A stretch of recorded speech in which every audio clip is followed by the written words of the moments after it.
Boa noite a todos. Estamos reunidos mais uma vez aqui com o nosso simpósio de teologia, oferecido pelo Centro de Pós-Graduação do Betel Brasileiro. Hoje nós estamos no nosso terceiro dia, no quarto dia, né?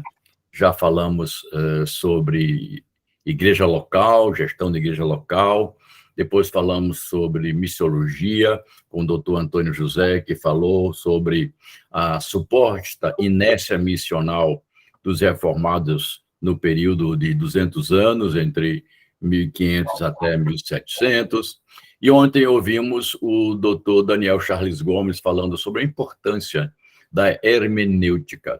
Todos esses simpósios e cada um desses professores que fazem parte do Centro de Pós-Graduação do Betel Brasileiro, são para dar uma oportunidade para você poder entender aquilo que nós estamos oferecendo como capacitação, como oportunidade de upgrade teológico e também ministerial para líderes, pastores e missionários das igrejas locais.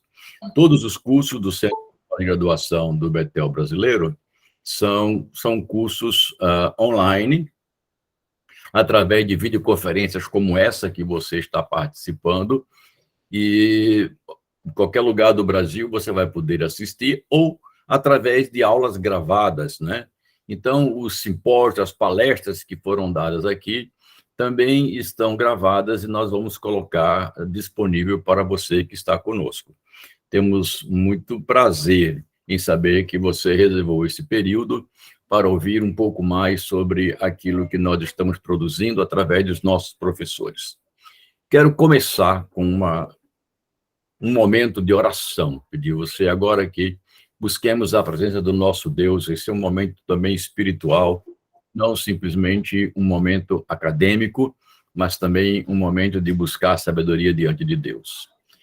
Amado Deus, Pai do nosso Senhor Jesus Cristo, Senhor nosso, Senhor de toda a terra, louvado seja o teu santo nome. Obrigado por esses momentos preciosos que o Senhor tem nos dado a cada noite nessa semana, de estarmos olhando e também nos deliciando com alguns aspectos desses irmãos e irmãs que trazem para nós conhecimento, graça, todos eles a partir da tua preciosa e santa palavra. Louvamos, ó Deus, pela tua presença nas nossas vidas. Que nesta noite, como o Senhor tem feito nas outras noites, o Senhor nos abençoe, o Senhor nos guarde, o Senhor, pelo teu Espírito, nos abra a mente para entendermos melhor. Assim oramos, em nome de Cristo Jesus. Amém. Amém. Queridos, a convidada desta noite é uma pessoa muito especial, pelo menos para mim.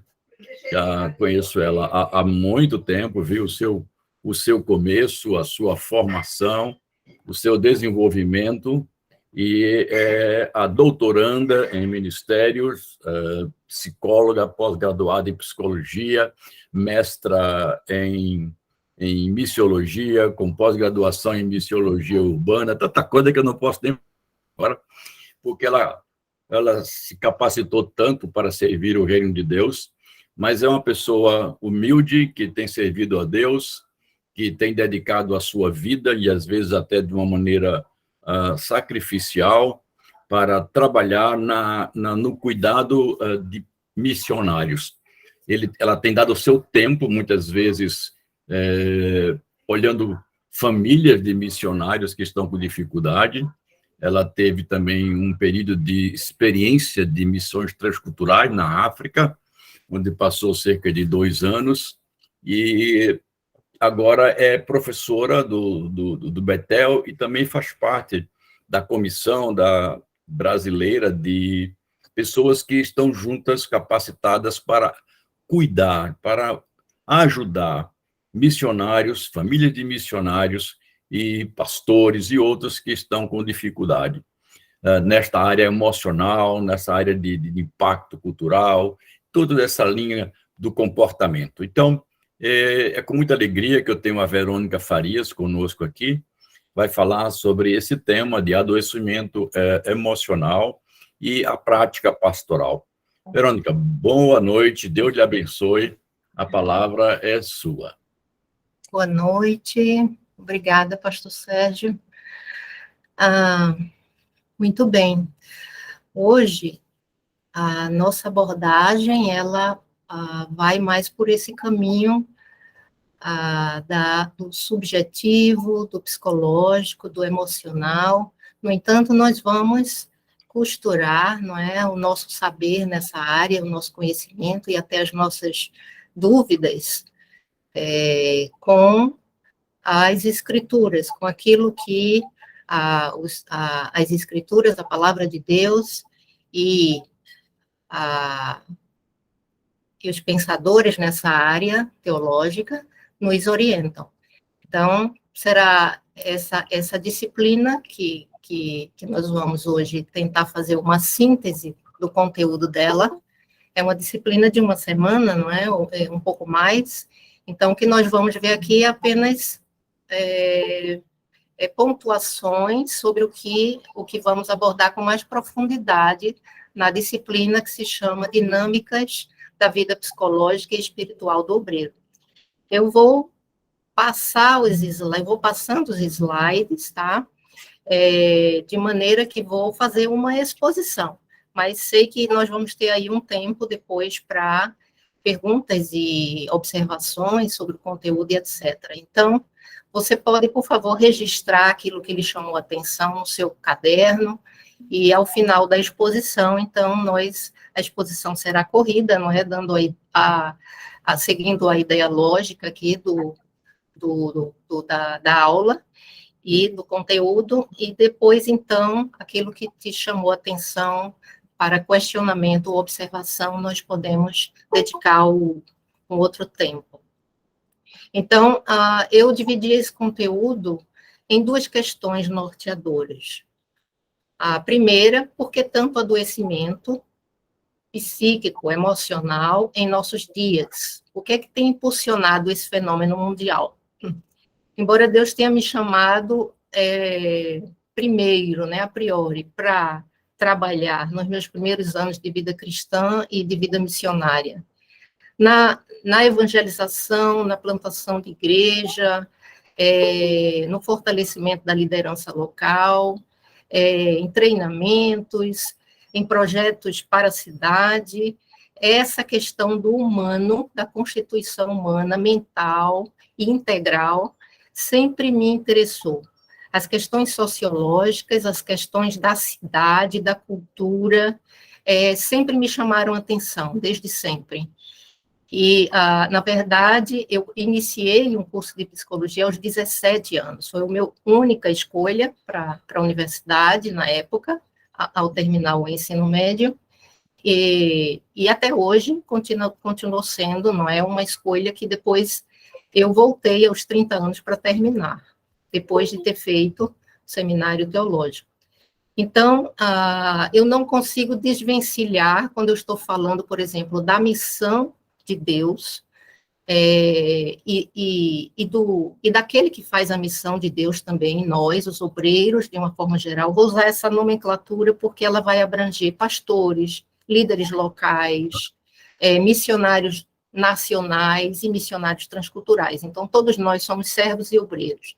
Então, falando assim, você entende que nós estamos falando de todo tipo de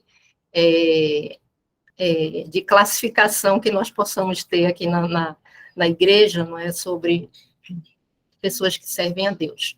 Então, a primeira coisa que eu pergunto é por quê? Eu sempre faço essas perguntas. O que é que acontece com o mundo nos dias atuais, mais do que em qualquer outra geração, que nós vemos adoecimento psíquico, emocional, de todas as ordens, entre nossos vizinhos, entre nossos familiares, se não nós mesmos estamos passando por um ou já passamos, tá? Então, a coisa ficou muito próxima, não é? A segunda questão que eu vou querer trabalhar nesse pequeno tempo, e é lógico, de forma mais ampla, profunda, abrangente, no próprio módulo, o que é que a prática pastoral tem a ver com essa área em questão que nós estamos aqui levantando, o adoecimento emocional. Então, a gente vai começar, por favor, não estranhe, por abordagens, pontos de vistas sociológicos, antropológicos, daqueles que são cientistas sociais, tá? E, portanto, escrevem sobre isso. Depois, uma abordagem psicológica, só assim nós podemos contemplar os assuntos referentes a adoecimento mental, psíquico. E, por fim, nós vamos amarrar o nosso conteúdo com abordagem bíblico-teológica e fazer reflexões a partir daí, tá bom? Então, nosso pano de fundo será essa visão sociológica do ser humano, não é? Ele no mundo contemporâneo, e depois psicológica, e finalmente entender como que Deus nos dá a chance de fazer essas conexões e permanecermos saudáveis no mundo atual. Então, a gente vai lançar aqui algumas manchetes que eu venho acompanhando pelo menos desde 2015. Perceba que o Brasil é o país com maior prevalência de depressão na América Latina, e o segundo nas Américas, ficando para trás apenas dos Estados Unidos. Em 2015, você tem que jovens, entre 15 e 29 anos, suicídio foi a segunda maior causa de morte. Ano passado, eu fui chamada para falar aqui numa igreja em Boa Viagem sobre suicídio entre cristãos, dentro da igreja, não é? Entre nós. E é um tema muito pertinente, porque tem crescido esse número, tá? Mas mundialmente ele já é um número grande. E temos que pensar, por isso eu não consigo desvencilhar a igreja, pensar em igreja, só igreja não está isolado da sociedade. Então, tudo que acontece na sociedade, inclusive as correntes filosóficas que imperam a cada século, permeia o pensamento da igreja, queiramos ou não. Então, a gente precisa estar interessado nisso, ler um pouco mais sobre isso, para saber aonde que nós estamos misturando a nossa farinha, não é?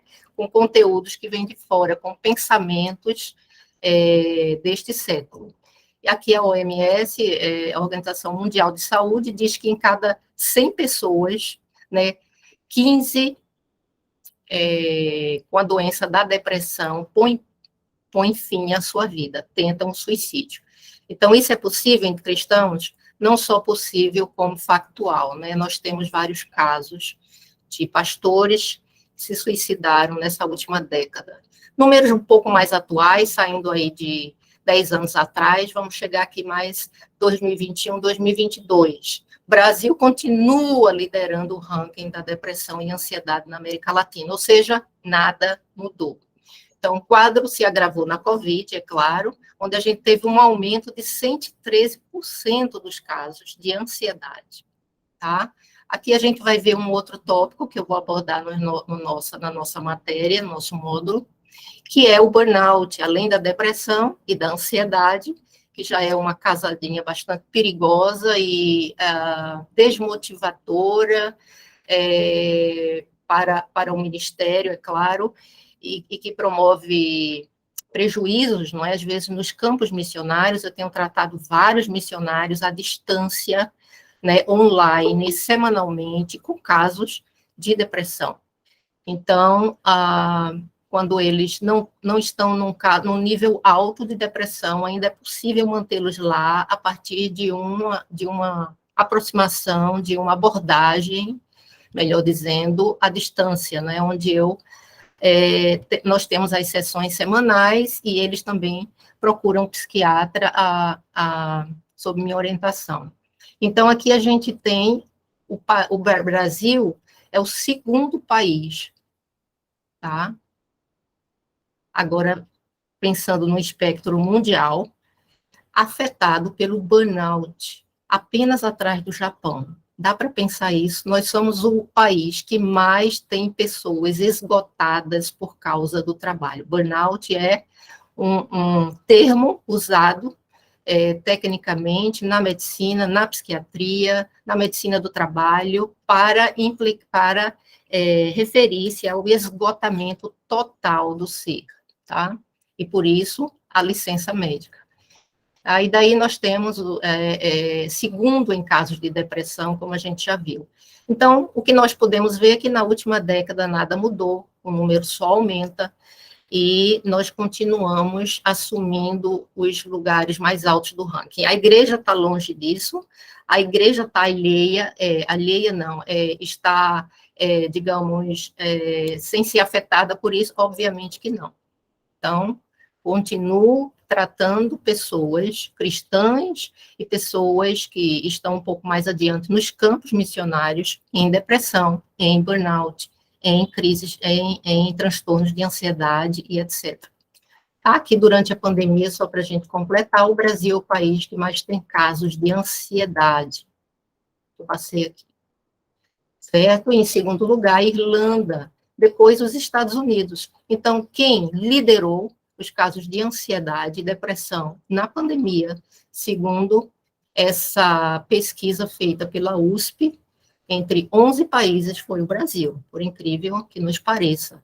O que nos indica, não é, como gatilhos desses percentuais tão altos. Olha, a Irlanda é um país frio, não é? Nós podemos pensar um país aqui continental, com muito sol, com muito verão, nós ainda assim temos esse alto índice de depressão e ansiedade. Então, as restrições dos contatos sociais fizeram com que o Brasil, uma cultura muito sociável, muito da participação, não é, de grupos, das interações sociais, deprimisse com mais facilidade. Vamos seguir, então. Então, volta a minha pergunta disparadora.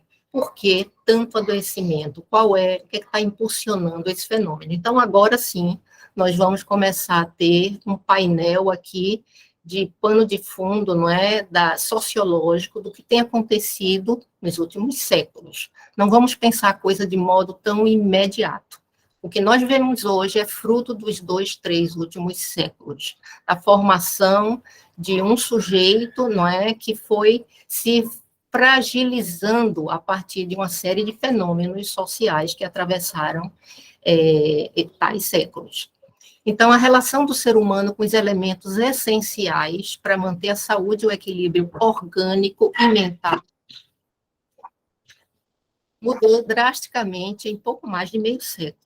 Vamos pensar aí nos últimos 70 anos, né, dos anos 60 para cá, que já pegando, né, o século 20, 21, depois a gente vai ampliar um pouco mais essa visão, esse pano de fundo, e a gente vai ver claramente, porque aqui eu sou da década de 60, né, 67, então tem pessoas aí que podem estar aí nesse mesmo limite de faixa etária que eu, um pouco mais para trás, um pouco mais para frente, e aí nós vamos ver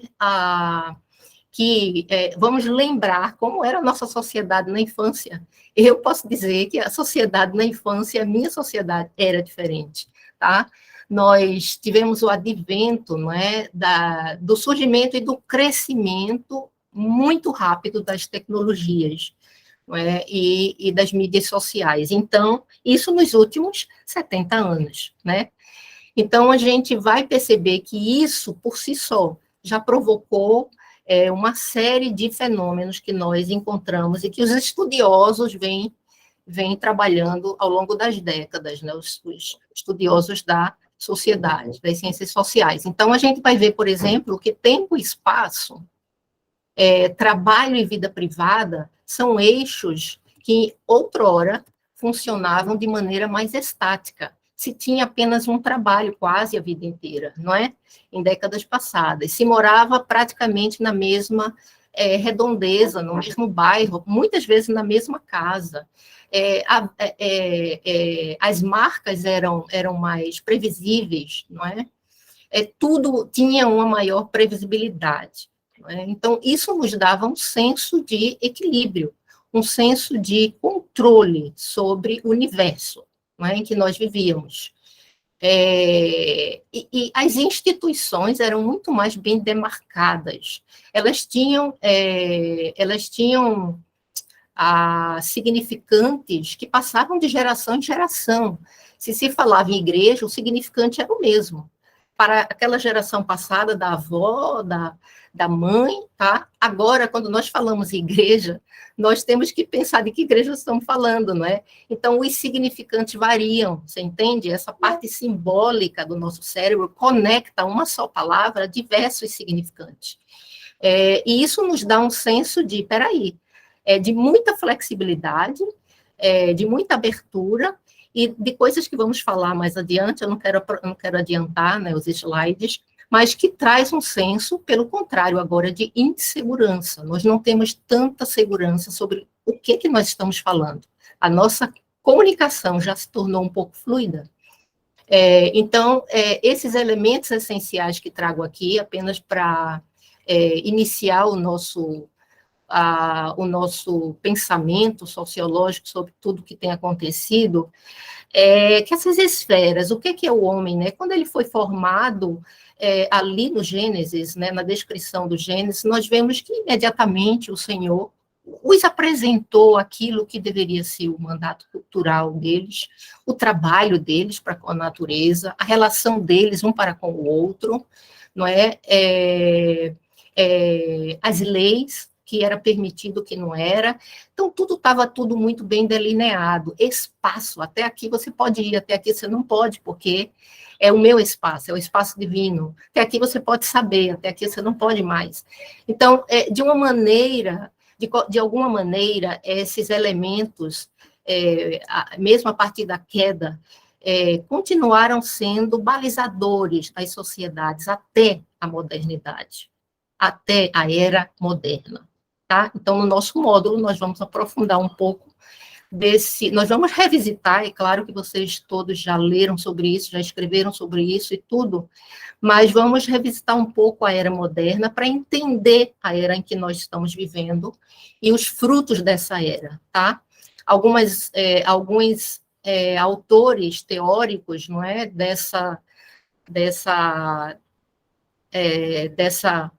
desse momento em que nós vivemos, dessas últimas 3 décadas, escolheram diferentes nomes: pós-modernidade, modernidade tardia, supermodernidade e tantos outros nomes que vão falar da mesma coisa. Mas é fato que o que nós vivemos hoje é fruto das desconfigurações que foram acontecendo a partir da modernidade, inclusive nessa relação do homem com o trabalho, tá? Nós vamos ver a tal revolução industrial, o que isso provocou na vida do humano, não é? Na saúde dele, na relação dele com a família, na relação dele com Deus, na relação dele com o produto, com o capital, e tudo isso. Isso tudo tem a ver com o pensamento de aconselhamento pastoral? Tem. Se você não pensar amplo, você vai ver o sujeito de uma forma muito pragmática, muito lógica, muito previsível, e que não é. Então, a gente precisa ampliar o espectro para ver tudo que se passa nesse cenário, não é? Quando nós estamos diante de um outro, para cuidar. Então, essa coisa do espaço também e do tempo, né? Como que nós perdemos essa linha que nos conservava, não é? Eu, por exemplo, na minha juventude, comecei a trabalhar aos 15, mas, digamos, aos 17, com a minha carteira ali assinada, né? Então, tinha meu turno de trabalho. Segunda a sexta, eu ia até o sábado, mas tinha aquela linha de trabalho, e saindo dali, eu lembro, eu não pensava em nada de trabalho. O trabalho ficava para trás. Hoje, 30 anos depois, a gente pode pensar isso, não é mais possível, nem em termos de trabalhos em organizações, não é? Em empresas, em qualquer lugar da sociedade, como também na igreja, porque nós temos alguns elementos que surgiram e que agora nos impede de fazer esse corte. Ao mesmo tempo, nós podemos estar em vários lugares, não é, sem que estejamos fisicamente, e veja como isso é confuso e desconstrói todos os símbolos com respeito à presença, ausência. Não é? Então, nós estamos lidando com, vamos adiantar os slides que a gente vai entender. Mas veja bem, aqui na vida privada, nesse elemento da vida privada, nós tínhamos família, vida social, lazer, esse tempo da vida privada, que hoje já não existe mais, ele era dado para isso, para o descanso, aquele que é cristão, para a espiritualidade, para estratégias inúmeras de autocuidado e do cuidado do outro, da família. Hoje isso foi quebrado, então nós sofremos uma invasão, não é? Do espaço privado, pelo trabalho, pelas ocupações diversas, tá? E isso nos falta, no final do dia, no número, né, de horas do que a gente precisa para dedicar para as outras necessidades humanas, tá? Então, esse autor que aprecio muito, ele fala o seguinte, um tipo diferente de mudança estrutural. Então, vamos pensar que não é nada pontual, é estrutural. Está transformando as sociedades modernas no final do século XX. E ele diz que isso lá em 2003, nessa época eu estava voltando para a universidade, voltei em 2000 para terminar a psicologia. Então, não existiam os debates que nós temos hoje na sexualidade. A cada dia uma nova categoria aparece. Agora existe a categoria dos que não têm apetite sexual, daqueles que não têm vontade sexual, como se isso fosse mais um tipo que Deus criou, não é? De funcionamento humano. Então, há cada vez mais desconstruções acerca da criação de Deus, tá? Nesse campo, especialmente da sexualidade. Então, esse autor, ele diz o seguinte, tudo isso está fragmentando as paisagens culturais, de classe, de gênero, de sexualidade, de etnia, de raça, de nacionalidade. Você percebe a quantidade de avanços, né, trocas migratórias aí, das migrações dos povos de um continente para outro, por fome, por guerras civis, por falta de condições de política e etc. Então, hoje nós temos todo esse traçado novo que repercute em tudo que nós pensamos e fazemos dessa década adiante, tá? Consequências desse desalinhamento, apenas para citar algumas, né, desse desalinhamento estrutural. Nós temos um mundo veloz, descompensado, ou seja, é impossível a nossa psique humana e o nosso corpo, quando eu falar psique, eu estou falando tanto da estrutura mental, psíquica, emocional, mas a psique, não é, ela por si abrange o corpo. Por isso nós temos doenças psicossomáticas, não é? Porque a psique está também no corpo. Então, nesse sentido, a gente tem aquilo que Deus criou para ter pausa, para ter cronologia, não é, para ter dia e noite, tarde e manhã, e nós não temos mais nada disso. Nós emendamos a vida como se a vida fosse uma música sem pausas, tá? Por isso nós já começamos a entender, começamos a responder por que nós temos uma sociedade tão doente, mundialmente falando. Bom, a gente vai ver que o problema não é de hoje, não é? Então, vamos aí fazer uma visita à era da industrialização, da era moderna, não é? Então, a temporalidade humana, eu gosto muito desse vídeo do Charles Chaplin, porque ele é uma crítica, né, que o próprio Charles Chaplin fez às primeiras fábricas e o que é que aquilo estava promovendo no ritmo humano, tá? Então, a gente tem a temporalidade humana superada pela velocidade da produção.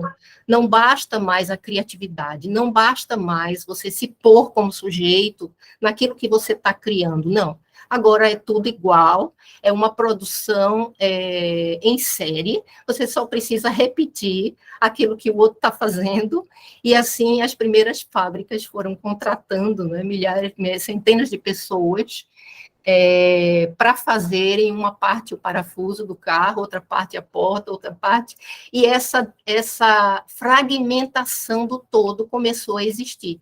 Então, comece a pensar a era moderna, não é? Como um momento em que as fragmentações começaram a se tornar propostas em todos os sentidos, tá? No trabalho, nas relações, na forma de ver-se, na forma de tratar o ser humano e etc. Quem sabe também na religiosidade, na espiritualidade. Então, nós temos aí a ideia, né, dicotômica de mundo secular, vida secular, para quem trabalha, e vida religiosa, vida cristã, quando eu vou para a igreja no domingo. Então, isso é um saldo daquilo que nós tivemos há 2 séculos passados, e ainda pensamos, ainda somos acometidos por esse tipo de pensamento. Então, uma sociedade, o que a gente vai ter aí é massificada, não é, composta de multidões de indivíduos. A ideia de individualidade começa na era moderna, tá? Então, antes nós tínhamos os membros das famílias, as famílias que davam nome ao indivíduo. Hoje, né, a partir da era moderna, nós temos a individualização. Tá? Então, veja que nós estamos apenas nos alimentando ou recolhendo produto ainda daquilo que tivemos como atravessadores filosóficos, não é, do pensamento filosófico desta era. Então, as relações são sediadas pelo individualismo e pela máxima de que, sem competição, não há progresso. Então, já parou para pensar o quanto que essa máxima da era moderna, né, que promoveu aí a industrialização e a máquina capitalista, não é? Onde o teu tempo, lembra desse ditado, vale dinheiro, não é? Então, quanto que isso pode motivar, nos dias de hoje, os nossos projetos, até mesmo de plantação de igreja. O senso de competitividade, de ocupar um espaço mais do que outras denominações, de marcar espaço com um produto melhor, isso pode nos acometer sem que nós percebamos, tá? Por isso a gente traz essas reflexões nesse módulo. Então, da era industrial, a tirania da produção e do capital, não é? Como principal valor. Então, quais os efeitos psicossociais que podemos elencar aqui? Segundo Gilberto Safra, que é um autor dessa área mais sociológica, psicológica, ele fala de um desenraizamento estético que acontece na sociedade por inteiro. Então, a relação entre as organizações sociais, daí a gente pode incluir a igreja, tá? Como uma organização que está dentro, uma instituição, no caso, divina, mas está na sociedade, concretas, e a organização corporal, humana. Então, como que se relaciona? Ora, se a gente teve um boom industrial, logo a gente começou a ter pessoas adoecidas pelo excesso de trabalho, pela falta de leis que protegessem o ser humano, os direitos humanos, não é? Trabalhando 12, 14 horas por dia, como ainda é hoje no Oriente, né? No Japão, na China e tal. Mas aqui, no Ocidente, nós começamos a ter um pouco mais de avanço nesses aspectos, contornando essas relações entre as organizações sociais que existem para a sociedade e a organização corporal humana. Eu lembro bem de um colega que trabalhava comigo, pastor, não é, há muitos anos atrás, quando eu fazia parte do grupo, não é, de líderes, né, da igreja, trabalhando juntos, e ele uma vez soltou uma coisa assim: olha, pode me procurar a qualquer hora, viu? 24 horas, eu estou à sua disposição. Então, essa mentalidade, soltou isso não para mim, não é para um membro, ou para vários membros.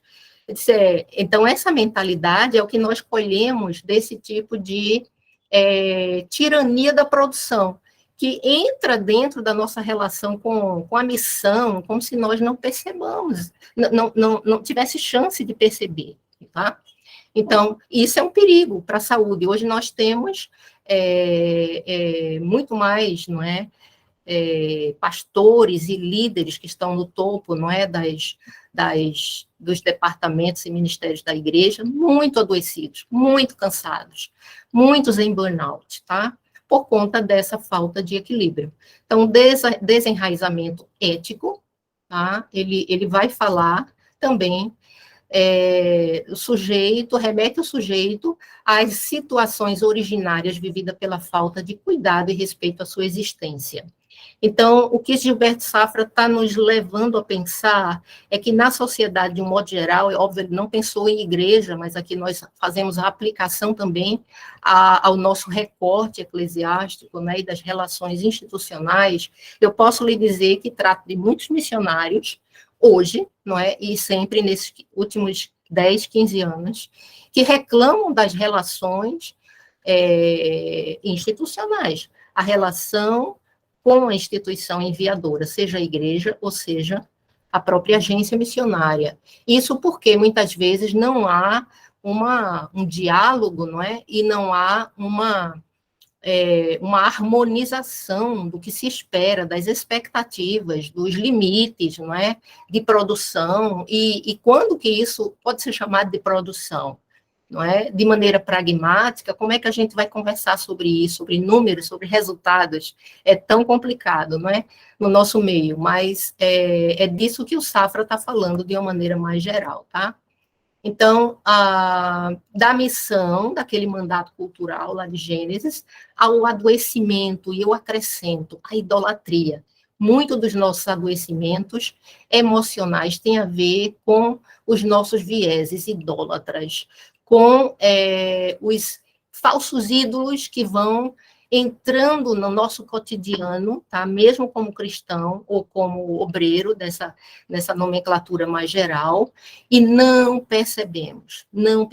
Só percebemos quando o nosso corpo, o nosso emocional reclama. Então, nós entendemos, epa, eu passei do limite, eu troquei, não é, as prioridades, digamos assim. Então, a gente vai ver aqui, dentre os sofrimentos contemporâneos, emocionais mais comuns, está o fato de ter sido coisificado, reduzido a ideias e abstrações. Isso, novamente, é um pensamento de Safra, e eu trago aqui, qual o perigo disso? De imagem e semelhança de Deus, nós passamos a imagem de algo vendável. Não são poucas as vezes que eu percebo alguém vendendo o seu próprio ministério nesse sentido. Isso aqui é um produto. Eu sei fazer isso. Essa é a minha produção. Esse é o meu currículo. Então, de alguma maneira, nós estamos caminhando para uma plataforma onde a tua preparação, aquilo que Deus fez na tua vida até agora, se tornou um produto consumível por aquelas instituições que vão te contratar. Não é terrível pensar assim? Mas vamos tornar, não é, no caso, um convite ao módulo, né, a presença das pessoas que vão ao módulo, de fazer reflexões profundas sobre a minha própria vida, não sobre a sociedade lá fora apenas, mas porque se vou me tornar alguém mais bem preparado para aconselhar pessoas, eu tenho que olhar para esse meu coração, onde é que estão os postes ídolos que eu ainda não percebi, tá? E que entraram sutilmente, porque tudo que nós respiramos lá fora na nossa sociedade, se ligarmos à TV e se ligarmos os podcasts da vida hoje em dia, o que é que nós vamos ouvir? Toda a filosofia deste século, permeando todas as ideias, todos os programas, tá? Então, não estamos alheios, não temos como, temos que, em todo tempo, estar passando uma peneira da palavra de Deus o tempo inteiro na nossa mente. E aí nós vamos chegar a um ponto que vamos refletir por que isso não tem acontecido com tanta frequência na vida dos servos de Deus, porque eles estão muito ocupados, igual ao mundo, não é? Então, se passamos aí do homem da produção, lá na industrialização, não é? Na idade na era da industrialização, depois passamos para o homem do consumo, e hoje podemos dizer que nos tornamos o próprio produto. Que você perceba, não é, os Instagrams, os vários aplicativos que vão divulgar a tua profissão, as tuas qualificações, que você perceba isso. No mundo do mundo, não é? No mundo mundano, onde as pessoas não têm a palavra de Deus como crivo, tudo bem. Mas que nós passemos a pensar a nossa vida como um produto, tudo que foi construído como algo a ser oferecido como produto, ou a nossa igreja, aquilo que nós estamos trabalhando para atrair pessoas em forma de produto daquilo que eles vão entrar para consumir, aí é que está o grande engano. Então, o perigo aqui, que a gente vai citar já uma frase do Zygmunt Bauman, né, que é um dos sociólogos aí, quem sabe, mais proeminentes do nosso século, já falecido, a vida organizada em torno do consumo é orientada pela sedução, por desejos sempre crescentes e quereres voláteis. Não há mais regulação normativa. Por isso que Bauman escreve o livro chamado Modernidade Líquida, porque as coisas, né, as relações, seja com instituições, seja com o humano, seja consigo mesmo, seja até com Deus, se tornou líquida, ela escorre pelas mãos, ela não se sustenta mais, tá? E o perigo disso é quando nós transformamos nossos desejos pessoais, carnais, tá? Em necessidades, eu preciso disso. Então, quando nós fazemos isso enquanto igreja, nós estamos caminhando para a idolatria, tá? E para a coisificação também, onde tudo se torna um produto, inclusive eu. Aqui os lugares de culto, o que a gente pode pensar nesse cenário de idolatria, não é, que vemos na nossa sociedade, os espaços de consumo, não é, onde o individualismo se expande na sociedade atual. Então, a tarefa é consumir, tá? É o que mais as pessoas se alegram em fazer nos dias de hoje, é consumir. E o consumo é um passatempo. Às vezes, a pessoa sai apenas para consumir, para se divertir, mesmo que não tenha dinheiro, não é? Então, uma série de sensações, isso aí traz uma série de sensações que só podem ser experimentadas e vividas subjetivamente. Ou seja, isso reforça o individualismo. O que Bauman está dizendo é que mesmo em lugares como shopping center, ou até mesmo, eu vou além, eu digo, mesmo num lugar como a igreja, o templo, não é, onde nós deveríamos estar cultuando a Deus, adorando, né, oferecendo o nosso culto, nós podemos estar apenas usufruindo dos produtos que entendemos que aquela igreja está ali para nos fornecer. Ou, do outro lado da linha, os líderes preparando toda a liturgia para satisfazer os corações, não é, desde as músicas até a pregação, para satisfazer o coração daqueles que frequentam, não é, a igreja. Então, não muito longe, né? Eu atendo hoje uma pessoa, não é, cristã, em outro continente, e ela diz assim: Verônica, aqui está difícil encontrar uma igreja para frequentar. Ela não é missionária, é uma cristã. Difícil encontrar uma igreja, porque as igrejas elas escolhem os textos para não espantar os seus, entre aspas, membros, não é? Não falam sobre pecado, não falam sobre coisas que podem incomodar, você percebe? É disso que eu estou falando. Então, nesse caso, nós temos uma multidão, não é, nos interiores, em templos de consumo, que são os shopping centers, e algumas vezes são a própria igreja, as igrejas. São ajuntamentos, não são congregações. Não, gosto muito, quando li isso aqui, me remeteu à ideia de que nós ainda tratamos as pessoas como membros e não como indivíduos na igreja. Isso é tremendo, porque quanto mais nós individualizamos, mais nós voltamos para o desejo de cada um, e não para a congregação por inteiro, não é? Então, a nossa reflexão, quando a igreja torna-se um mercado de sensações abstratas e subjetivas, caímos no individualismo e o membro torna-se um indivíduo. Então, perceba que nós temos, o ser humano, ele necessita de forma vital das pausas, daquilo que Deus criou desde que ele fez o universo. Ele criou pausas, ele criou cada dia as coisas, e depois ele deu um dia de descanso. Ele fez o seu próprio descanso. Então, no Velho Testamento, nós vamos ver as leis, não é, que guardavam, não é, a saúde, digamos assim, daquela população migrante, não é? E como que as pausas eram importantes para a terra, para não serem plantadas durante um tempo, para os animais, não trabalharem, e para as pessoas também. Então, nesse mundo em que nós vivemos hoje, nós não temos mais essa pausa. E perceba, quando nós paramos, nós muitas vezes recorremos a uma série de entretenimentos.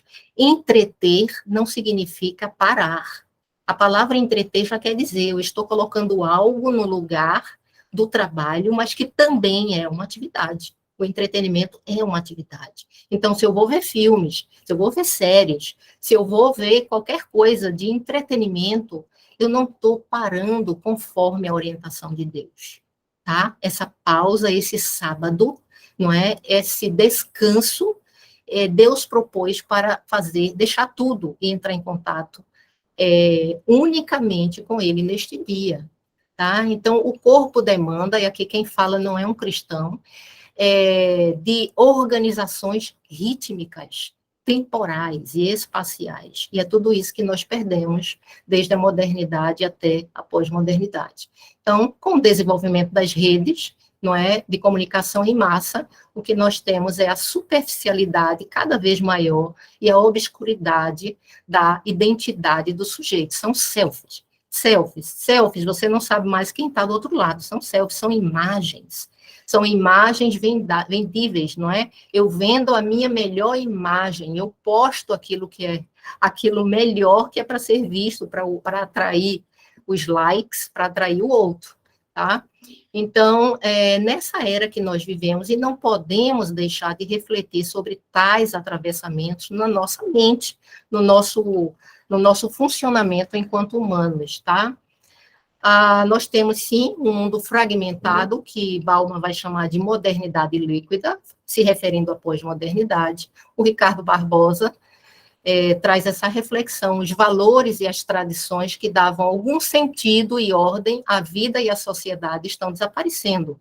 E aqui eu faço um recorte da fala dele. Quem eram, Quem eram esses valores? A família, que era a célula-mãe, considerada, por todos. A igreja, a educação, os educadores, tudo isso desaparecendo traz uma sensação de que temos, de que a humanidade encolheu.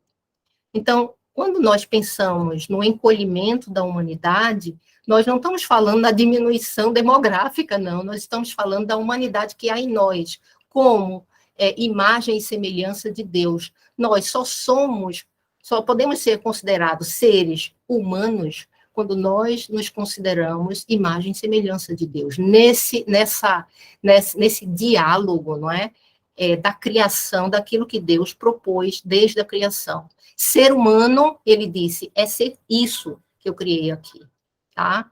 Então, quando nós nos afastamos daquelas pausas, daquela maneira cuidadosa, amorosa de viver, relacional, de culto a Deus, de cuidado com as coisas que ele pôs em nossas mãos, inclusive dos nossos relacionamentos e da nossa pessoa, da nossa saúde, da nossa mente, da nossa espiritualidade, nós deixamos pouco a pouco, nós nos desumanizamos pouco a pouco nesse sentido, tá?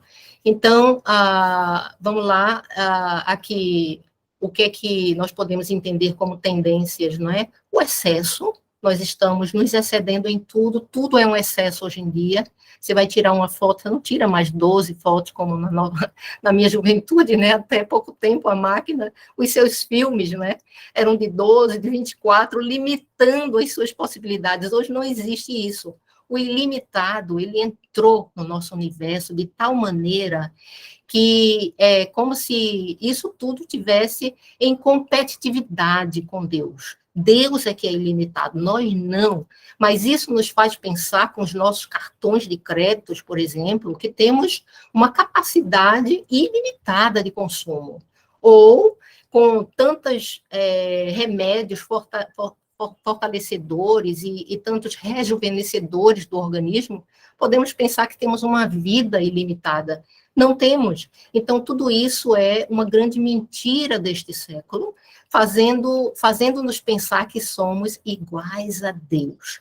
Sem que percebamos, a própria igreja caminha nesse mesmo nível de pensamento, tá? Então, não há mais lugar para a maturação das ideias, das experiências.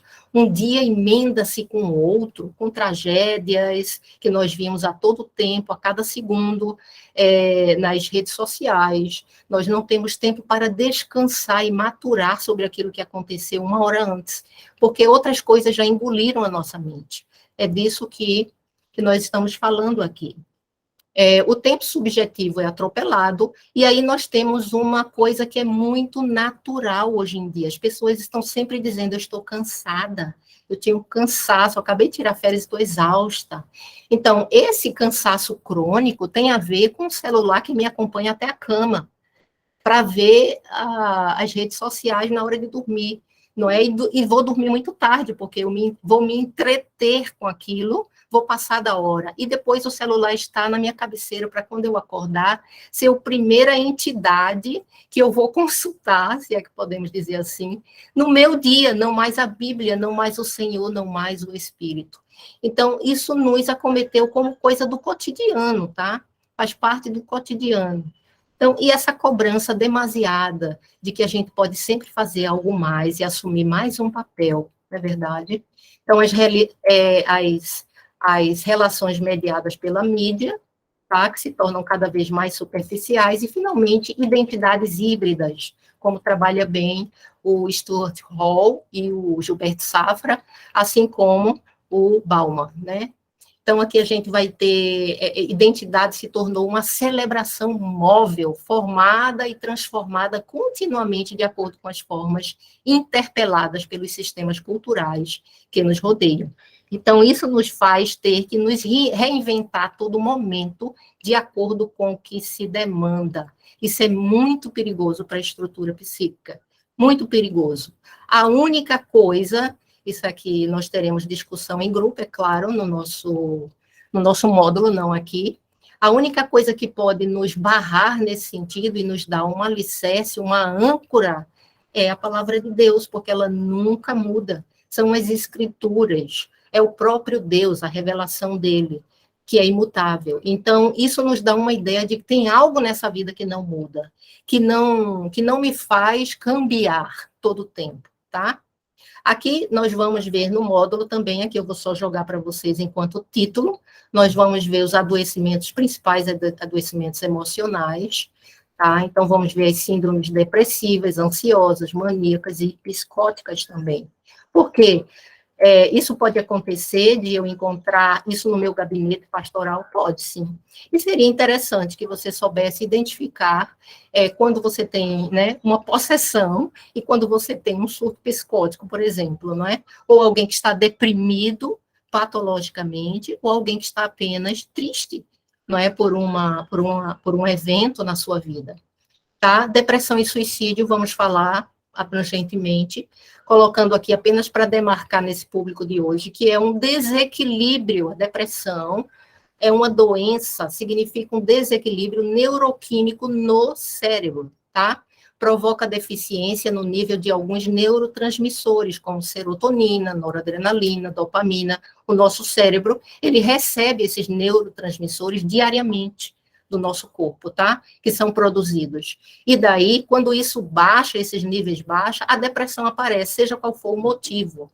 Uma perda, uma mudança, excesso de trabalho pode deprimir, e tantos outros, até o próprio organismo, questões hormonais e tudo mais. Então, nós vamos entender que depressão não é demoníaca, como algumas linhas, digamos, as linhas mais tradicionais e clássicas do aconselhamento, não é bíblico, citando aí o Jay Adams, por exemplo, vai trazer a depressão, assim como toda intervenção nessa área, seja psicológica ou psiquiátrica, como algo demoníaco, e não é uma doença. Não é pecado em si mesma, a depressão não é pecado, ela é uma doença que teve aí os seus gatilhos, tá bom? Como demasiado açúcar ou como demasiada gordura vai me provocar doenças também fisiológicas. Então, é possível que a depressão surja a partir de comportamentos nocivos na minha vida, sim, Mas no momento em que ela se instala, ela é uma doença e tem que se tratar como doença, tá? Então, nós vamos ver a abrangência dessa doença, os principais sintomas e os tratamentos. Vamos observar que ela engloba sintomas na área afetiva, neurovegetativa, ou seja, no funcionamento do corpo, cognitivas, ou seja, nas funções mentais, na autovalorização, nas capacidades ideativas, no pensamento, volitivas e psicomotoras. Então, é uma doença de largo espectro no corpo. Ela realmente põe você na cama e fora do trabalho, tá? O burnout é esse outro doença também chamada doença do século, que nós vamos trabalhar, que nós vamos ver também no nosso módulo, tá? Então, eu estou em 45 minutos. A pergunta é o que a prática pastoral tem a ver com tudo isso. Eu posso parar aqui, se for o caso, eu posso usar mais 5 ou 7 minutos para finalizar. Aí o senhor me diz, pastor, o Gláucia. Faça o fecho, por favor. Perfeito, então vamos lá. Pergunta é, o que é que isso tem a ver comigo, não é? O que é que isso tem a ver comigo, que estou aí num curso de mestrado em teologia ou missiologia. Então, vamos lá para essa frase que tanto me marcou quando eu li. Missões é o cumprimento da vontade ilimitada de Deus dentro da limitação humana. Lembra aqueles elementos de tempo e espaço? Acho que esse livro foi escrito ainda na década de 90, pelo Lidório. Mas, antecipando aqui, tudo isso que nós discutimos hoje, essa frase cai muito bem. Não vamos nem aprofundá-la, que não há tempo, mas entender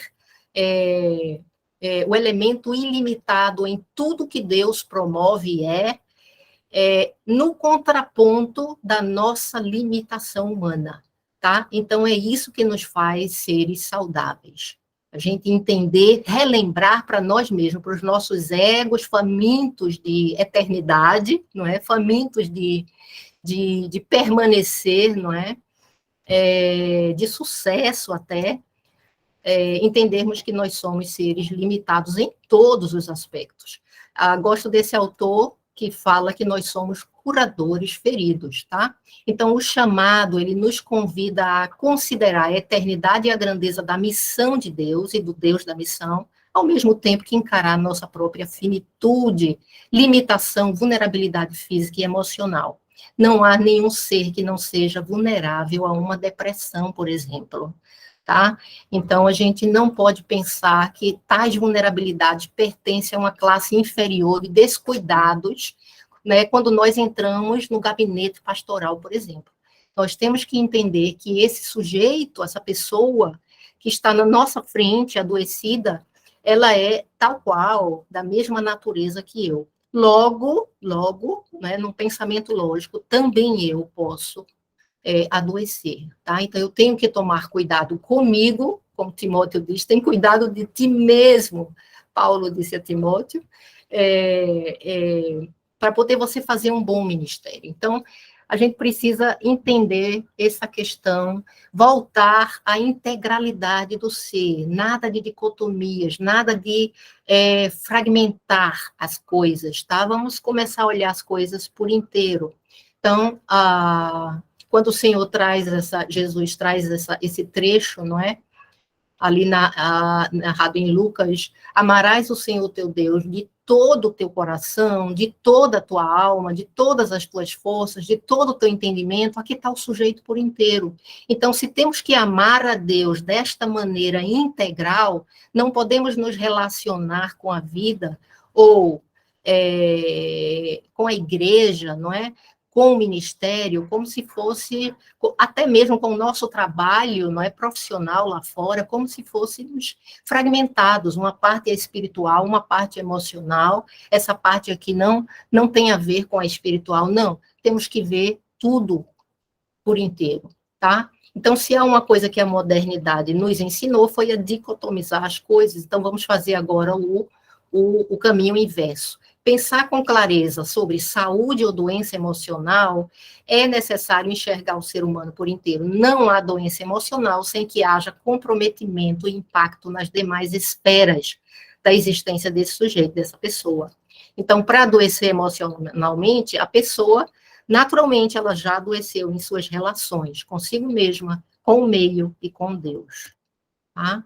Então, como manter-se saudável, né, para fazer um ministério, o que a gente vai fazer, um ministério frutífero? É trazer uma alternativa, e há só uma, para o cristão, que é refletir a partir das escrituras e dos pensadores, né, que nos ajudam a pensar também a Bíblia teologicamente, mais profundamente. Então, é pensar que apesar do caos, Jesus é o mesmo Cristo hoje e sempre, não é? Então, foi ele que fez aquela rede, não é? Que Pedro jogou quando não havia peixes, voltar sobremaneira cheia e não romper.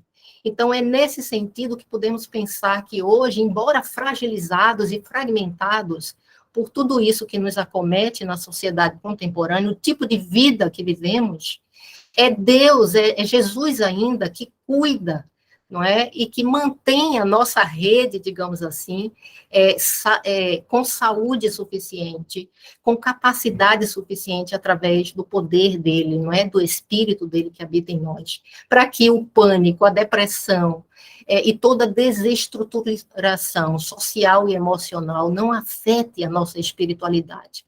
Então, temos que crer mais do que nunca no poder de Deus nos dias atuais para fazermos a missão.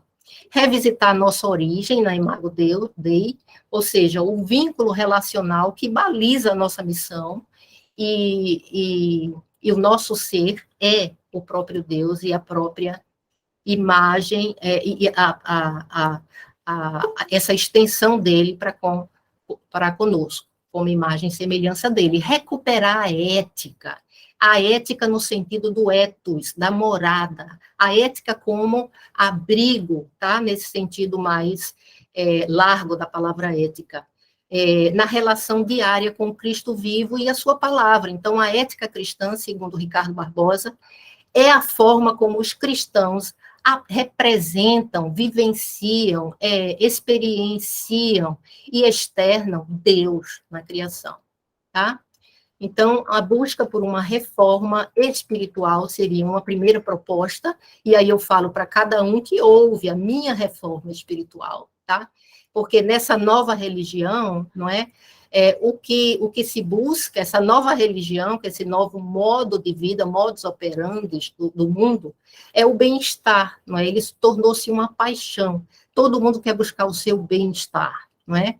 E muitas vezes é impressionante, porque eu já escutei, por exemplo, seminaristas pensando na futura igreja como algo onde ele vai ganhar bem, onde ele vai ter privilégios, onde ele vai ter um bom salário. Então, essa busca pelo bem-estar, ela não está só no mundo, não, ela está dentro da igreja também. Bem-estar é uma coisa boa, desde que isso não agrida a relação proposta por Deus para a minha missão específica, ou seja, aquilo que Deus quer de mim, nem sempre vai ser o bem-estar pessoal, tá? Então, o narcisismo e o hedonismo dessa era continua nos rondando como esse leão que vive aí, né, em busca de tragar o nosso coração e a nossa mente, tá? Então, nós podemos pensar aqui como reflexão pessoal, o quanto que isso impacta a minha devoção, a minha disponibilidade para Deus, a escolha do campo em que vou servir, da igreja que vou pastorear, a administração dos recursos pessoais, e etc, e etc. O quanto que esse viés, não é, que esse elemento tão presente na sociedade vigente, espalha-se, né, na minha própria mente, na forma como eu lido com o reino de Deus. Uma segunda proposta é voltar à humanidade criada, a humanidade que Deus criou, né? O que Deus tinha em mente quando Ele nos chamou de seres humanos. E a identidade perdida, que é um tema trabalhado aqui pelo Brennan Manning, mas também pelo Ricardo Barbosa, né, amplamente. Então, pausar a nossa vida para ouvir Deus e escutar a sua própria alma. Eu disse, ouvir Deus e escutar você mesmo. Tá? Escutar seu coração. Então, para o mundo no qual funcionar 24 horas por dia parece não ser suficiente, não é? Então, até a nossa hora de folga, né, de parada, a gente transforma em diversão e alienação. Isso é um perigo. Então, encontrar os limites reais, não é? E o real significado da vida. Isso é importante nós resgatarmos, tá? Como pastores, líderes, para podermos aconselhar outros. Tá? Então, perdeu-se a noção do que significa ser humano, tá? E o que a gente já vem tratando até agora. Então, o que Ricardo Barbosa traz é que a idolatria, ela corrompe a identidade e confunde o significado da vida.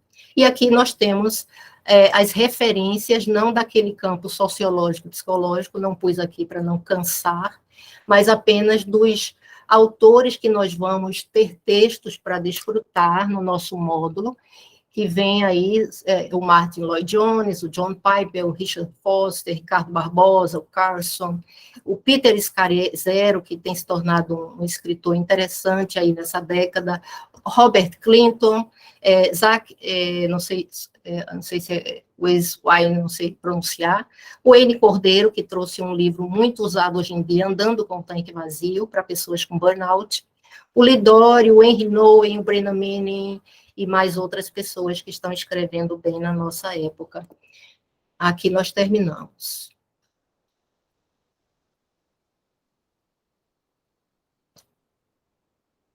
Podemos voltar. Quanta informação interessante, né? De áreas que a gente gostaria de dizer assim, fala aí, bota mais uma coisinha sobre isso aí. E é interessante. Verônica, você pode interromper aí a tua apresentação? Vou fazer isso agora. Para todo mundo ficar mais nisso agora. Então, queridos, você teve aqui, como eu costumo dizer aqui, você é um pouquinho de manteiga no focinho do gato. Ele lambeu e foi embora. A gente não pôde nem ver algumas coisas, mas esses são aspectos que no módulo que a Verônica vai ministrar no curso tanto de aperfeiçoamento na área de aconselhamento, que são as 5 primeiras disciplinas. Você pode optar por essa opção, é apenas de 1 ano, e essas 5 primeiras disciplinas vai te dar essa orientação básica. Mas se você quiser para o mestrado, então você, no começo, precisa optar para ser um curso de mestrado, porque as exigências são maiores e você vai ter que ter trabalhos adicionais. Então, você não pode, depois de 5 disciplinas em aperfeiçoamento, migrar para o mestrado, porque as exigências são diferentes. Mas o curso seria o mesmo e o mestrado continua com mais outras 5 disciplinas, com 2 anos de ministração. Nós estamos, assim, dando uma avant-première de outras disciplinas que você tem, Teologia Bíblica do Aconselhamento, e eu separei aqui algumas só para você tomar conhecimento, né? Fundamentos do Aconselhamento Redentivo, Teologia Sistemática e Princípios de Hermenêutica para o Acompanhamento, o Aconselhamento Bíblico, Aconselhamento e Prática na Igreja Local, Aconselhamento voltado para a família, Bases para a Liderança Saudável no Ministério Pastoral e Transcultural, isso é a Verônica que também ensina, Teologia aplicada aos sofrimentos humanos. Essas são disciplinas do curso e bastante interessantes. E agora nós vamos abrir para que vocês possam fazer perguntas para a Verônica e, na medida do possível, ela vai respondendo. Então, abrindo a fila aí, nós temos, se eu não me engano, aqui o Valmir. Pode fazer a sua pergunta, Valmir. Abra o seu microfone. Só um instante que eu vou autorizar. Pronto, irmão Valmir, já pode abrir o seu microfone. Boa noite, professora. Paz do Senhor. É um prazer muito grande, viu? É de grande relevância. A gente percebe uma necessidade muito grande na nossa atualidade de informações e orientações e conscientização aos novos pastores. Abrir não só o coração, mas também abrir também o seu entendimento. E também abrir os seus olhos, né, para assuntos que são abordados principalmente em temas como esse. Eu tive analisando aí, eu estou com um aperto no meu coração, porque eu perdi muitas aulas. aqui a gente não... Isso aqui são coisas eternas. A gente não vamos ouvir isso. Podemos ouvir a administração, mas não dessa forma. Porque cada dia Deus ministra de uma forma diferente. Novidade, né? E uma coisa como essa, meu Deus do céu, na sua concepção, isso é muito agravante na nossa atualidade. Principalmente, eu falo não é na questão do pastor, eu falo na concepção, no obedecer isso. É muito agravante.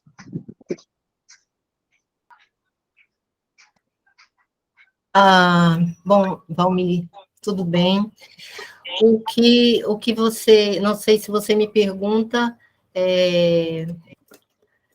se digamos, os pastores, os líderes, eles caminham sem nenhuma observância sobre como que eles têm vivido, não é? Como que eles têm vivido o ministério, você quer falar? Isso, com certeza. Pois é, se eles andam sem essa observância, sem essa autocrítica, quer dizer, porque o mundo todo anda em grande velocidade e fazendo muita coisa, produzindo muita coisa, não é? Para deixar o seu nome marcado, eu devo agir assim também. Então, se não há uma reflexão, se não há uma volta ao que Deus propõe, não é? Para cada sujeito, para cada cristão, para cada missionário, para cada pastor. Então, cada um tem aquilo que Deus, a cota que Deus designou, não é? Para cada um. Mas se nós andamos de maneira tão excessiva em tudo que nós fazemos, nós não temos exatamente aquele tempo, aquelas pausas necessárias para ouvir Deus. Então, é possível que hoje a liderança em geral da igreja gaste muito tempo fazendo e pouco tempo orando e escutando, entende? Então, as nossas orações, elas se tornaram coisas assim muito rápidas, não é? As nossas reuniões de oração são rápidas para que a gente possa resolver as coisas.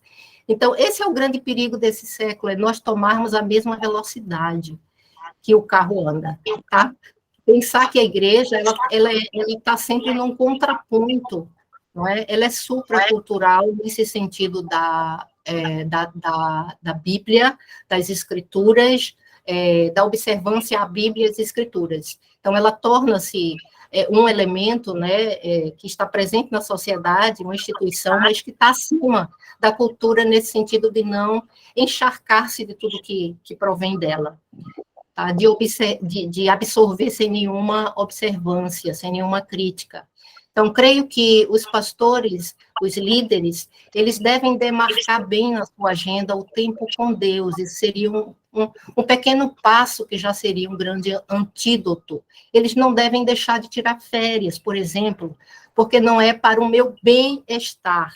É porque existe, não é, uma observância de Deus sobre isso, de que nós devemos parar, de que nós devemos descansar, e para que esse descanso? Para o retorno para Ele.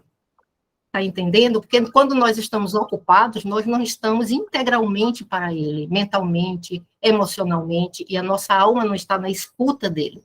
Está naquilo que nós estamos fazendo, em obediência a Ele, mas não podemos trocar uma coisa pela outra. Então, o que nós sofremos hoje em dia é essa troca, você entende? Do fazer a missão em lugar, né, do culto, e da escuta àquele que nos chama, né? E voltar de novo a cada tarde, a cada compasso do dia, para ouvi-lo. Então, acho que a gente se perdeu dessa coisa que é básica, tá? E quando a gente se perde disso, a gente atropela todo o resto. Com certeza.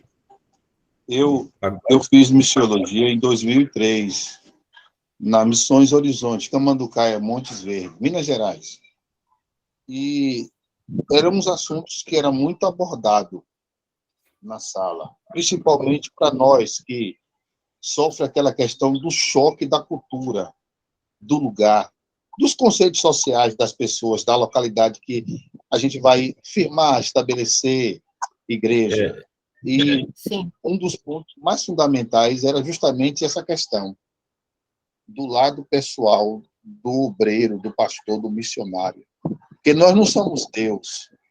Somos seres humanos. Valmir, só um pouquinho, meu querido. Tem outros pastores que querem fazer pergunta, e eu queria que a gente entrasse só com a pergunta para deixar a professora Verônica respondendo.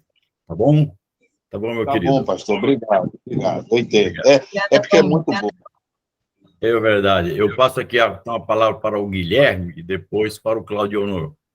Guilherme, pode abrir o seu microfone e faça a sua pergunta. Boa noite, estão me ouvindo? Sim. Graça e paz. Eu achei a palestra muito interessante, né? Na verdade, não é nenhuma pergunta, né? É um comentário, né?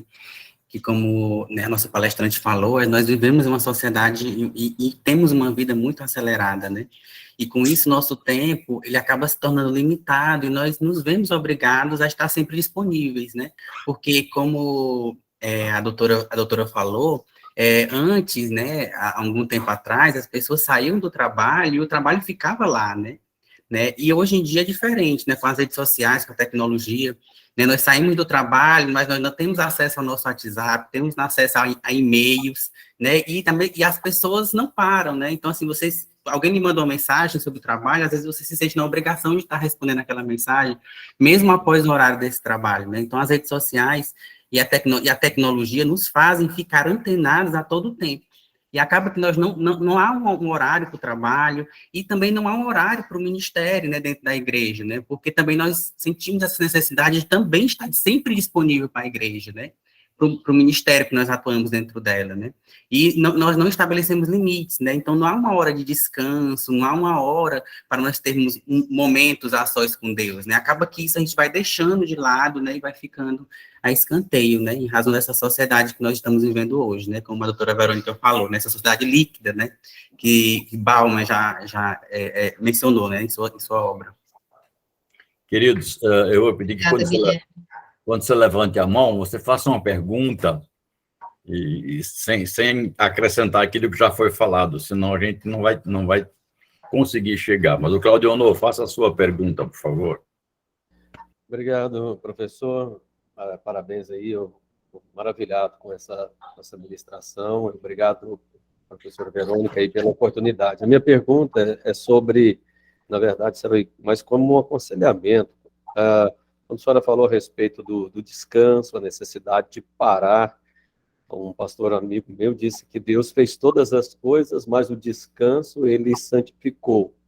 Mas eu confesso para a senhora que é até difícil pensar o que seria parar. A minha pergunta seria, o que significa exatamente esse parar, não é? Já que a gente não pode usar o celular, não tem televisão, não tem nada. O que seria um dia para parar? Porque eu estou totalmente perdido. Eu não sei como parar. É dormir o dia inteiro? Enfim, essa a minha pergunta. Eu estou sem parâmetro do que é parar. Obrigado. Claudio Honor, obrigada pela sua pergunta. Me dê licença, que idade você tem? Eu tenho 46. 46. Então, você está aí numa geração, não é, que pegou aí o início, não é, das tecnologias, e a gente vai abordar um pouco sobre as gerações, não é, desde do pós-guerra até hoje, que tem as suas nomenclaturas e, portanto, tem a sua forma de se relacionar com tudo que está acontecendo. Os millennials, por exemplo, para eles, essa pergunta que você me faz, por isso pensei até que você fosse de uma geração mais para frente, porque você absorveu bem o conceito do não saber mais o que é parar. Então, porque eles já nasceram nesse ritmo, você entende? Mas é isso, você percebe a gravidade da coisa quando você perde até a noção do que é o conceito básico.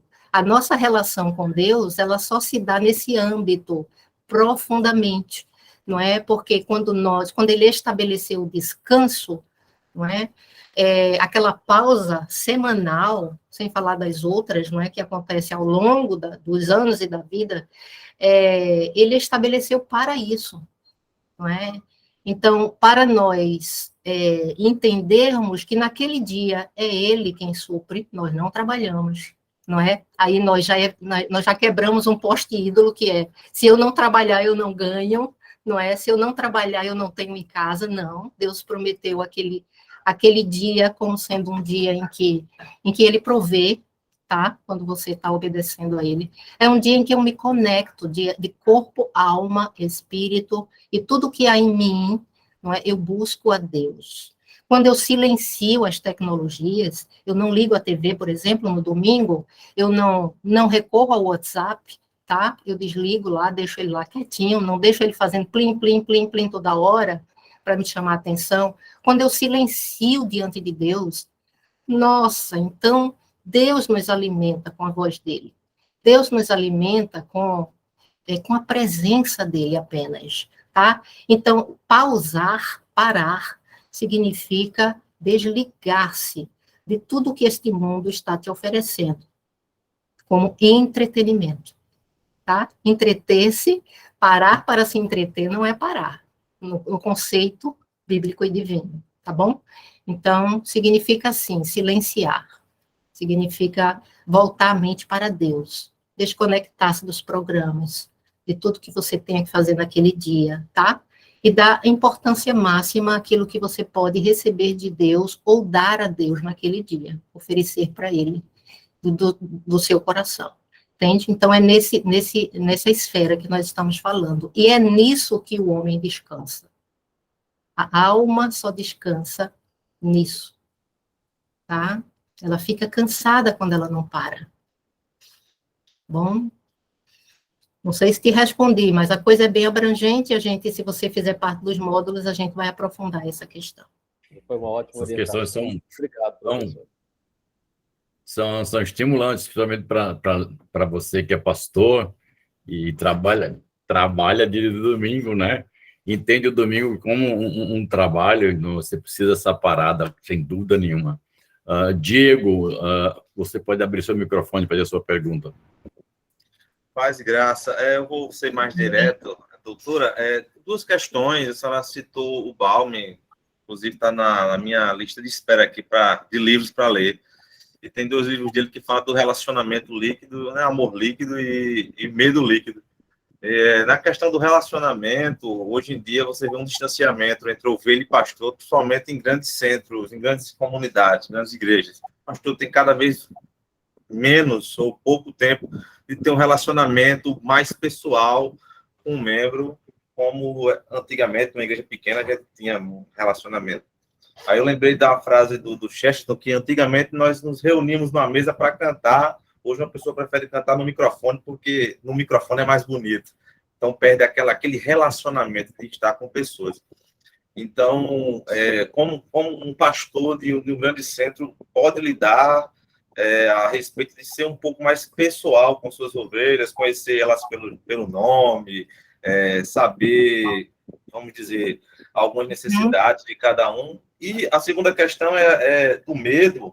Por exemplo, às vezes o pastor sofre medo de sofrer um golpe tem medo de sofrer um golpe de Estado, sei lá, um presbítero vai dar um cisma na igreja, ou tem medo de um seminarista do Betel chega de repente pregando um sermão melhor que o dele e ele se assusta de repente. Será que esses irmãos vão ficar gostando mais da mensagem seminarista ou minha? Então eu vou bloqueá-lo. Ele não prega mais, vai pregar uma vez perdida. Então, como pastor, lidar com essas questões, né, que surgem no decorrer do pastorado aí dele? Com relação, obrigada, Diego, com relação aos relacionamentos, né, exatamente, esse autor, ele fala bastante da fluidez dos relacionamentos, a superficialidade. Então, as redes sociais, elas promovem uma falsa ideia de proximidade. Eu tenho muito contato com muita gente, não é? Todos os contatos são superficiais, porque por rede social a gente não se relaciona face a face, e a gente não se expõe como a gente é de fato, tá? Então, a quebrar, não é, esse ciclo aí que está se formando, né, cada vez mais abrangente na sociedade, é você andar contra a maré, nesse sentido. Então, hoje, as opções que as grandes igrejas têm são os pequenos grupos, não é? Onde que eles estão ali um pouco mais expostos uns aos outros. Ali você senta em volta da mesa, com o líder, não é? Pode ser um presbítero, pode ser um pastor, pode ser um membro igual a você, um líder. Você vê a casa dele, você vê como ele se veste, como ele trata a esposa, não é? E você também está ali um pouco mais descontraído, na medida em que você vai a esses pequenos grupos e faz dele uma pequena família ali, não é? Para você viver a sua vida cristã um pouco mais próxima das pessoas. Isso para igrejas grandes. Tá? Então, não existe relacionamento, disposição para relacionamento e conexão com pessoas sem expor minha vulnerabilidade. Quando eu abro minha casa, ou quando eu me abro para uma relação mais próxima, sendo eu pastor, líder, qualquer coisa, eu estou dizendo, o meu coração está aqui às suas vistas. Então, muitas vezes, hoje, porque estamos numa era em que os selfies, não é, o plural, estão à mostra, a imagem é mais importante do que o conteúdo, a imagem é que vende, não é? Então, isso virou uma plataforma onde as pessoas se escondem. Esses egos frágeis, que têm medo de serem roubados no seu ministério, eles não estão postados naquilo que Deus deu para eles. Este ministério eu ponho em tuas mãos, não é? Então, não existe um roubador do ministério. Existe, né, os nossos medos são os nossos assombros. É o quão frágil está a minha intimidade com esse que me chamou. O quão frágil pode estar a minha autopercepção sobre mim mesmo, não é? O meu autoconhecimento. Eu me pauto por aquilo que pode soar como mais valoroso para o público. Eu tenho medo da desaprovação do público. Então, o meu ministério passa para uma outra plataforma, que é aquela de agradar o público. Tá? E nessa esfera, nós podemos lembrar da frase do apóstolo Pedro, dizendo, acaso tenho eu que, não é, que satisfazer os homens ou a Deus? Então, quando a gente não tem medo de perder alguma coisa, é porque a gente sabe que aquilo não nos pertence. O ministério não nos pertence, o púlpito não nos pertence, não é? Aonde que Deus me colocou não me pertence. Eu estou ali como uma colaboradora, como diz Paulo, né, do evangelho, daquilo que Deus propôs, no tempo que ele quiser, tá? Então, trabalhar essa esfera aí do eu, não sobrecarregando, não é, o individualismo, né, da imagem, o individualismo daquilo que você, sujeito, representa, né, como líder na igreja, mas trabalhar a imagem do servo, né? Então, a imagem do servo sofredor, não é? Que a gente vai lembrar de Cristo como o servo sofredor, então, aquele que padeceu todas as coisas, foi ele que pôde, então, acolher, foi ele que pôde encorajar, foi ele que pôde exortar, porque ele estava também no caminho igual aos outros, né? Como Deus homem. Então, é nesse sentido que nós devemos construir o nosso ministério, nessa era onde a imagem quer se tornar preponderante, né, acima do chamado, acima da nossa fragilidade humana, até acima da nossa vulnerabilidade. Então, relacionamentos, respondendo aí, né, os dois, relacionamentos íntimos requer coragem, não é, para se expor, para se vulnerabilizar, para dizer de mim, sem nenhuma máscara, tá? Eu creio que hoje isso se dá nos pequenos grupos, quando se trata de igrejas grandes. Não sei se respondi, mas tentei. Sim, muito obrigado.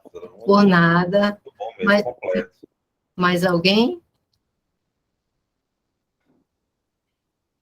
Bom, queridos, eu creio que você pode sentir um pouquinho do que pode ser a sua proposta de se aproximar dos cursos do Centro de Pós-Graduação do Betel Brasileiro. Nós já estamos com um horário um pouquinho avançado. Agradecemos muito a Verônica, o seu trabalho, a sua dedicação.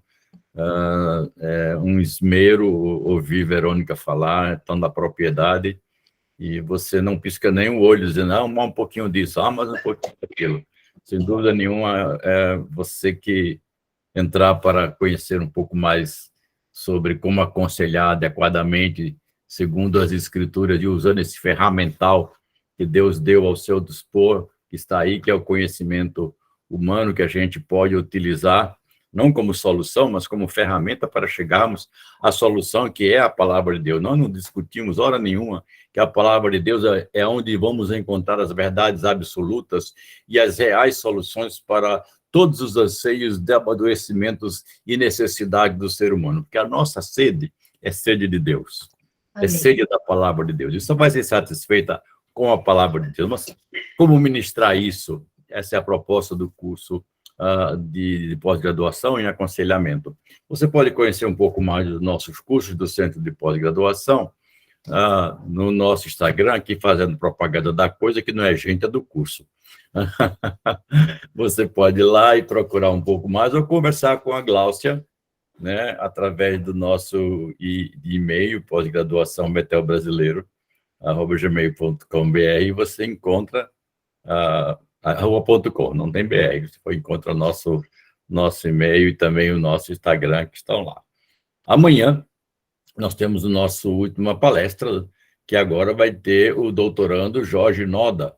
Ele está concluindo o seu doutorado numa tese interessante, Igrejas que Aprendem. Muito interessante o processo de pesquisa que ele está fazendo. E ele vai falar sobre a contemporaneidade dos dons e os ministérios na igreja local. Ele é professor dessa disciplina no curso de Teologia Pastoral, também conhecida como Teologia Prática. O nosso curso de mestrado tem as 5 primeiras disciplinas, podem ser feitas como aperfeiçoamento, e as 10 disciplinas para mestrado e depois a dissertação. Agradecemos muito a presença de todos vocês conosco, queremos orar agora, concluindo o dia de hoje, pedindo a bênção do Senhor para todos vocês e para a professora Verônica. Amém. Amado Deus, Pai do nosso Senhor Jesus Cristo, oramos mais uma vez, agradecendo esses momentos na Tua presença. Louvado seja o Teu nome, Senhor, que a cada dia a Tua graça esteja presente e multiplicada, não só na minha vida, mas na vida de Verônica, na vida de todos aqueles que estiveram conosco aqui, na Tua igreja. Dá-nos, ó Deus, uma noite de paz e dá-nos também, Senhor, a ação do Teu Espírito nos orientando a esta parada para ouvir a Tua palavra e para nos alimentar, restaurar o nosso interior e aprendermos a ser humanos como Tu nos criaste. Amém. Louvado seja o nome do Senhor Jesus Cristo. Amém. Amém. Bom, para quem não me conhece, eu sou Sérgio Lira, sou o coordenador do Centro de Pós-Graduação. Aqui também esteve conosco, nos ajudando, o Guilherme, trabalhando com a nossa mídia de divulgação, e a nossa secretária executiva, a missionária Gláucia Gontijo. A vocês, muito obrigado. Verônica. Obrigada. Um abraço, prazer em revê-la, ouvi-la, foi um privilégio. Eu que agradeço. O Senhor nos abençoe nesta noite. Amém. Paz e boa noite a todos. Boa noite a todos. Obrigada.